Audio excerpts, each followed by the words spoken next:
Jadi Bendungan Tugu ini sebenarnya sudah lama Pak diinisiasi oleh Jepang pada saat itu ya, Nippon Koei pada saat itu konsultan perencananya itu diinisiasi tahun 68, tapi baru terbit untuk studi awalnya tahun 78. Jadi 10 tahun baru terbit studi awal dari Nippon Koei. Kemudian dilanjutkan tahun 84 SID, Survei Investigasi dan Desain. Nah, pada saat itu berhenti lama, kemudian baru diinisiasi lagi oleh pemerintah pusat, Kementerian Pekerjaan Umum dan Perumahan Rakyat itu pada tahun 2010 dengan terbitnya SID pembaruan dan juga detail desain DED. Setelah itu baru kita proses kontrak pembangunan Bendungan Tugu ini di Desember 2013.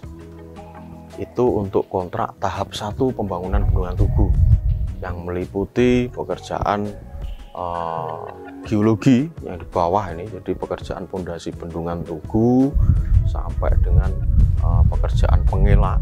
Jadi di situ kita membuat konduit pengelak untuk mengalihkan aliran sungai terlebih dahulu agar kita bisa bekerja. Kemudian dilanjutkan pekerjaan tahap 2 pembangunan Bendungan Tugu pada Desember 2018 kontrak kita.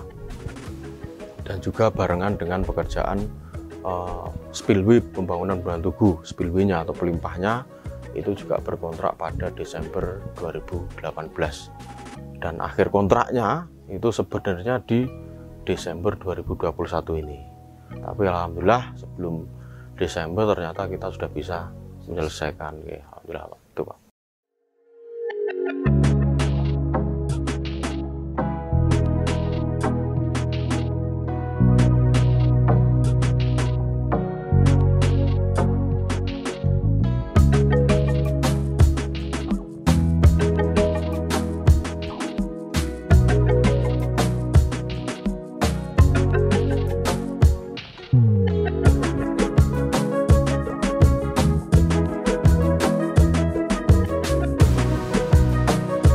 Kalau diharapnya adanya bendungan ini kemarin itu waktu belum diadakan bendungan di sini, itu petani itu menggarap sawah itu setahun cuma 1 kali, masalahnya mengandalkan air hujan. Kalau sekarang sudah ada bendungan dari sini, diharapkan petani itu 1 tahun bisanya harus 3 kali adanya bendungan ini. Ya kalau di Inggris harus bisa Pak.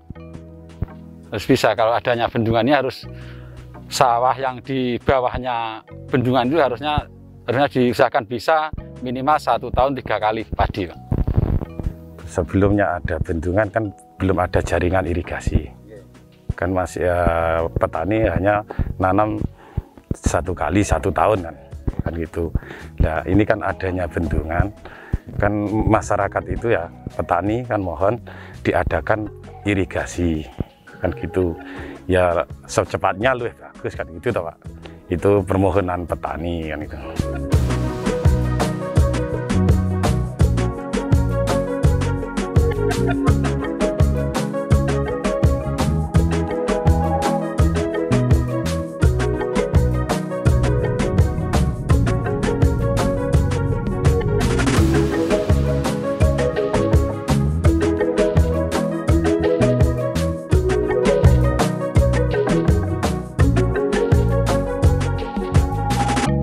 Ya, jadi Bendungan Tugu ini tingginya 89,5, jadi hampir 90 meter.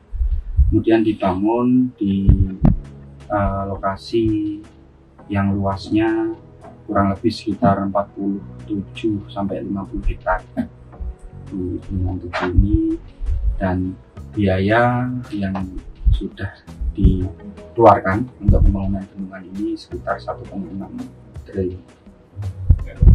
Kemudian kendala teknis yang memang sangat menonjol di sini, bendungan ini dibangun di lokasi yang memang banyak kolofialnya, jadi baik di lerengnya spillway, kemudian termasuk di pondasi bendungannya itu dulu ditemukan adanya kolofial. Nah di situ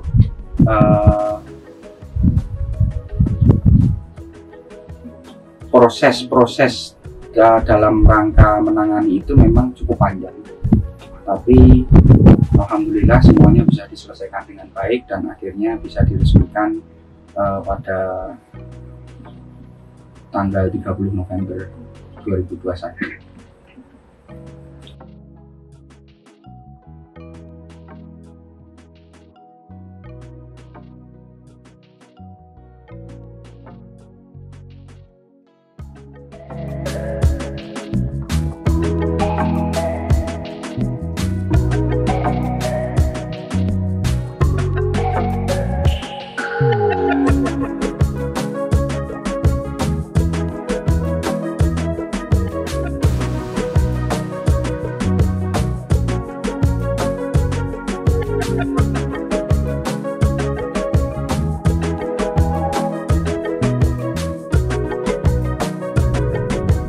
Jadi kalau secara teknis Pak, secara teknis sebenarnya di area genangannya sendiri itu sudah kita amankan Pak.